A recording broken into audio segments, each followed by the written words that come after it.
Oh man, this is awesome. Every single thing that I love about the Spider-Man comics is in this game. The action, the adventure, the villains, the power, the responsibility, the low-paying job, overdue bills, elderly relatives who I always have to worry about their safety, never being able to hold down a relationship, the crippling guilt that always haunts me, and my fear that every one of my actions will always lead to something worse. And you know what? I'm gonna go back to playing Dark Souls. That sounds way less depressing right now. Can't get out that way. Spider-Man for the PS4 has been one of the most highly anticipated games of the year for many gamers, including myself. I'm a huge Spider-Man fan, and it's been a while since we got something that promised to give us the full wall crawler experience. And I'll go ahead and say, as a Spider-Man fan, I think they nailed it. This is easily my favorite interpretation of Spider-Man in a game, show, movie, whatever. They took everything that I love about Peter Parker and boiled it down into an exciting and emotional adventure, and I've been seeing people all over the internet who never really got into Spider-Man or never really understood the appeal of the character saying that they now finally got it. And as a Spider-Man fan, I couldn't have asked for more. When you are a fan of something and they turn it into a game, that's exactly what you want the game to do. But that's not what we're here for today. No, you see, I already made my video last week talking about my feelings towards this game as a Spider-Man fan. You know, how well they captured the character, what it meant to me as someone who has been following this character for a decade. We even did a spoiler talk in there. That is not what we're doing today. Today, we are looking at this game objectively. At least as objectively as a guy who has been making Spider-Man videos nonstop for a month now possibly can. Point is, today we're looking at the gameplay, the amount of content, the graphics, and everything else that went into this game to try and determine not if it was a good Spider-Man game, but is it a good game, period. Let's start by looking at the gameplay, which is going to be the vast majority of this review because, dear God, is there a lot to do in this game. Let's start by talking about the web swinging. Now, everyone on the internet is already saying it, but yes, this game makes you feel like Spider-Man. And yes, I know that people have said that about every Spider-Man game since the Spider-Man 2 game came out 14 years ago, but this is the best it has ever felt. Don't get me wrong, there's so many things that Spider-Man can do that when you try and convert all of that to button commands on a PlayStation controller, yeah, it's not going to be perfect. There are a few times in this game where the web swinging and the wall crawling felt a little bit junky. Like how when you stick to walls, it takes you a second to stop crawling and jump off the wall like Spider-Man is actually stuck up there and you have to pry him off. Or how the R2 button lets you web swing, but it also lets you run up walls, so sometimes I wanted to do one of those and I ended up doing the other. Or how the command to make Spider-Man dive straight down is assigned to pressing down on the left joystick, which can become really frustrating if you're like me and you get really into some of the races in this game and you just happen to press down too hard on the direction stick, and now rather than chasing your objective, Spider-Man is in a nosedive. But aside from that, the web swinging is genius. There's so many different ways to move. You don't just send a web up into the air to go from point A to point B.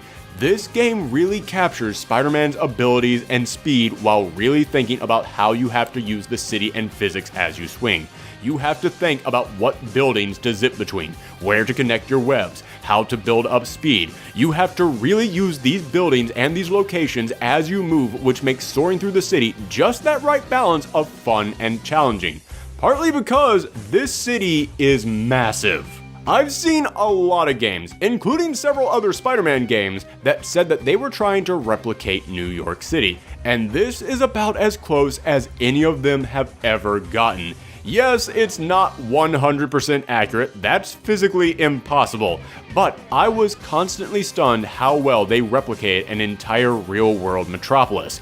All the major locations of the city are in place, with dozens of Marvel Easter eggs sprinkled in between. In fact, taking photos of all these locations is actually a pretty fun side quest.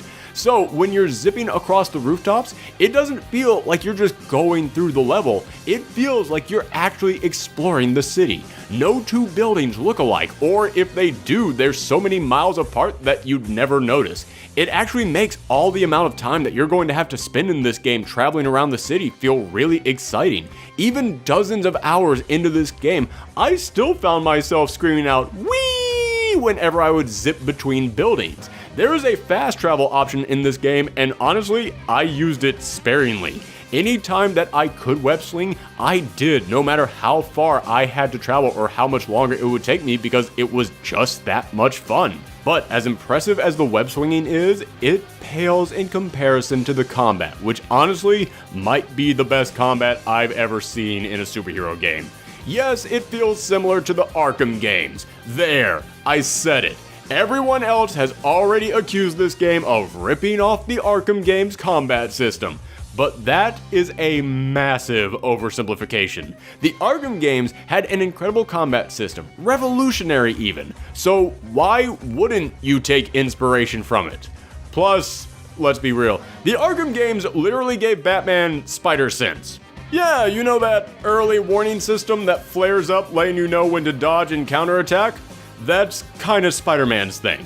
But this game's combat system, yes, it does revolve around fast-paced attacks coming from multiple enemies while relying on your warning system to know when to dodge and fighting with a variety of gadgets at your disposal, just like the Arkham games does. However, what makes this game so different from the Arkham games while making it unique specifically to Spider-Man and providing a metric ton of variety to the gameplay is how quickly and far you are going to move in these fights. The arena you fight in is huge, and you will zip across it in the blink of an eye while doing a flurry of special moves that feel unique to Spider-Man. You'll dodge one person's attack to the left, then slow-mo dodge some gunfire from behind, shoot some webbing out to blind the gunman, zip across the block to smack them in the face, punch another person into the air, web swing into them, then activate a web bomb to stick your opponent against the wall. What I just described to you is the most basic fight you'll run into in this game. I didn't even describe the impact webbing, which sends your opponents flying, the web traps that can stick enemies together, the web throws that, wow, it just hit me how many of your attacks rely on your webs. And it's a lot of fun mixing and matching these gadgets to discover new combos for them. My personal favorite was using the web bomb to wrap everyone up at once, then using the force blast to send everyone flying against the walls where they would instantly get stuck.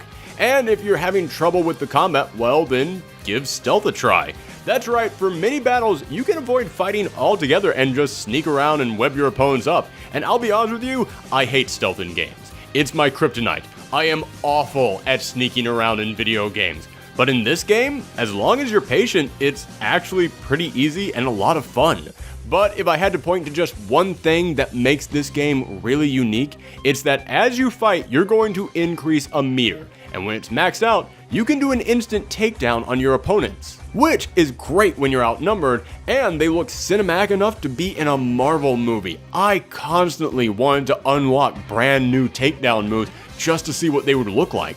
But you can also use this meter to heal yourself, which you're going to need to do a lot because these fights really are challenging at times. This means in the middle of combat, you'll constantly have to stop and think, should I heal or risk fighting with low life to try and take out an opponent quicker? This is honestly one of the best risk and reward elements I've ever encountered in a combat system, and taking that and combining it with all the various different special moves that you can do to spice up the gameplay makes the amount of variety in this combat brilliant, and yet it all works together. The way that you can flow flawlessly from one special move into another provides you with so much you can experiment with. I beat this game 100%, platinum trophy and all, and there's still whole special abilities that I never even touched. That's how much there is to do in this combat system. The only time in this game where the combat falters a bit for me is during the boss fights. Don't get me wrong, the boss fights are massive in scale and can be very creative and even emotional at times. There's one fight that takes place entirely in the air and it's incredibly thrilling, and the final fight in the whole game was tugging at my heartstrings every single second. But what makes the combat in this game so great is the variety and experimentation that goes into it. but I felt like all the bosses, no matter how cool they were, always boiled down to, this boss has a pattern, do the pattern until you win. But this game isn't all web slinging and punching. There's a ton of stuff to do in this game outside of the main storyline. There are crimes that will spring up all over the city for you to catch, special science research centers for you to conduct experiments in, villain bases that you have to bust up. You can even play BioShock! Okay, that's not that original, but there are a lot of puzzles that you can solve as well, which look pretty basic at first, but they do become real head scratchers towards the end. And every one of these missions reward you with 6 different types of tokens. And you can also do extra objectives during these missions in order to get even more tokens. And these tokens can be used to unlock new abilities, new gadgets, upgrades for your gadgets, new costumes, each of which unlock brand new super moves, and you can then mix and match these super moves with whatever costume you want. And you'll also earn experience points for completing missions, which will earn you skill points, and then you can use these skill points to unlock new moves that will completely change the way that you play this game. And these missions are everywhere. You can't go more than 2 web swings without something brand new popping up on your map, and it's because of that this game nails that feeling of just one more. You're about to go to bed, you think you're ready to turn that game off, and then all of a sudden a brand new crime pops up on the map. And it's like, well, it's right here, I might as well go ahead and take care of this now. And oh, hey, look, right next to that crime is a research center. Well, if I do that now, then I can go ahead and get that brand new suit that I was wanting. Oh, is that a backpack I spy over there that will give me a special item? I guess I can go a little out of my way to go ahead and get that now. One night, while playing this game, I literally played it for 14 hours straight after I had already told myself I was going to turn the game off, because I just kept telling myself, just one more. And because I kept repeating that to myself over and over again, I played that thing until the sun came up and then started to go back down again, because every single thing in this game is just that fun and addicting. I'm not bragging about that, by the way, and I'm not proud of it. Probably have a very serious problem that's going to take many years of therapy to work through, but that's how good this game is at getting you to play these missions. It makes you want to engage in all of them. Except for one. Can we go ahead and play that Donkey Kong music that I always use whenever I'm about to go on a rant? Yep, that's the one, thanks. The challenge tokens. Okay, you get these by completing challenges set up by a surprise villain. And yes, I am a huge fan of that villain in the comics, so it was nice seeing him, but wow, are these hands down the most frustrating thing in this entire game. There's 4 types of challenges, each of which consists of a race against the clock, seeing how quickly you can complete the objective and receiving points based on your performance, which will determine how many challenge tokens you get. There's the stealth missions, where you have to take out every opponent without being seen, the battle challenges, where you have to fight through waves of opponents, and both of these are fine. In fact, I actually had a lot of fun with the stealth missions, having to figure out the quickest route to take out all of these opponents while avoiding their line of sight. However, the other 2 challenges are a nightmare. For one of them, you have to run around the city to defuse 3 bombs, which will be difficult because you have to find the exact right path to get you the exact perfect time. One screw up and you might as well restart the entire run. But that pales in comparison to the drone missions. Oh, the drone missions. Basically, a drone will fly around the city, leaving markers that you have to swing through. Now, having to track down these drones while swinging the exact path it wants you to follow would be challenging if the web swinging was perfect. Can we, rewind to what I said about the web swinging just a moment ago? Don't get me wrong, there's so many things that Spider-Man can do that when you try and convert all of that to button commands on a PlayStation controller, yeah, it's not going to be perfect. There are a few times in this game where the web swinging and the wall crawling felt a little bit junky. These few little nitpicks, taking an extra second to pry yourself off the wall, running when you want to swing, and diving straight down if you happen to press the thumbstick too hard, made these drone challenges infuriating. And I know that I shouldn't take too many points off for this, because hey, It's a side mission. It's totally optional. Except, as I said, these are the only ways to earn challenge tokens, and you need challenge tokens to upgrade your weapons or buy new abilities or suits that give you new super moves. In other words, they're needed to help make you stronger, which you'll need to be to face some of the opponents later in this game. So while I won't take off too many points, because yes, it technically is optional and there's many other side missions that you can do to help you level up, eventually you are going to have to do some of these challenges, and I have to punish it a little for the fact that one of these drone missions was so rage-inducing I almost broke my controller. Okay, time to be nice again. Now I've mentioned how fun swinging around the city is and how alive the city feels, but how does it look? And how does it function? Yes, this is a massive open world game, and typically huge open worlds are bound to have a few bugs here and there, and this game is no exception. I saw people floating in the air, merge with walls. At one point, Spidey just started running in a direction and I couldn't get him to stop. 4 times while I was playing this game, it just flat out crashed on me. Heck, one of the most unique glitches I ran into was when I had to stop a crime and the game had 2 of the bad guys actually load inside of a building, so it was impossible for me to reach them.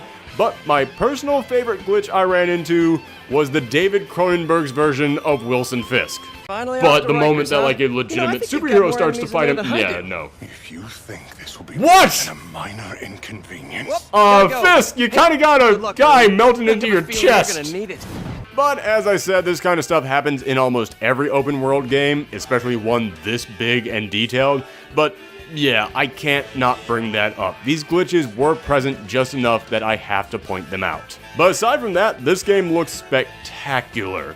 While the average person on the street was a tad bland and you'd see the same person a few too many times for my taste, the actual characters themselves look so good it stunned me at times. I'll admit there are still a few tiny uncanny valley things in here, like I think Peter's eyes are just a tad too big. I can't help it, that kept weirding me out throughout the entire game. Was it just me? Maybe it's just me. But aside from that, holy cow, everyone in here looks amazing. The small little freckles on people's faces, the texture of their skin, all the little natural tics that they make with their body language felt shockingly real to me. And I know I've already said this city looks good, but I have to return to that one last time because yes, the graphics did indeed look better in the trailers, and because of that, I've seen a movement of people online saying this game lied to us and these graphics look bad. Guys, yes, it looked better in the trailers, but it still looks jaw-droppingly incredible in here. If you can actually stand on the top of a building as the sun is going down and just look at this vast city shining in the orange light and say that it looks bad, y'all need to unweb that stick out of your butt because I'm sorry, this is gorgeous. But alright, I've talked pretty heavily about all the mechanics, the way you move and fight, and all the content and how well it looks, but there is one small detail that I haven't brought up, and it's the ultimate X factor that can make or break your game. And that's charm. Many games out there can have great graphics and gameplay that's perfect all throughout, but it still feels like eating a slice of toast. In order for your game to go from good to great, it needs charm. It needs passion behind it. It needs to feel like the people making it really cared. And this game nails it in that category. As I said, I'm not really going to cover how well they captured Spider-Man in this game because I literally made a whole video talking about my thoughts about the game as a Spider-Man fan, but you can tell the people making this game really love the character. They understood what made him work, and they knew how to convey that to the general audiences. They put their love for the character into this game, and you can feel it with all the costumes, all the quips, all the villains that pop up as totally optional side characters, all the Easter eggs. And yes, as a Spider-Man fan, that's fun for me, but for the people who don't know anything about this character, that's still great because that means that there is tons of content in here for you to explore. This game is absolutely jam-packed with stuff for you to do, and a lot of that is because these people genuinely wanted to make this game as rich as possible.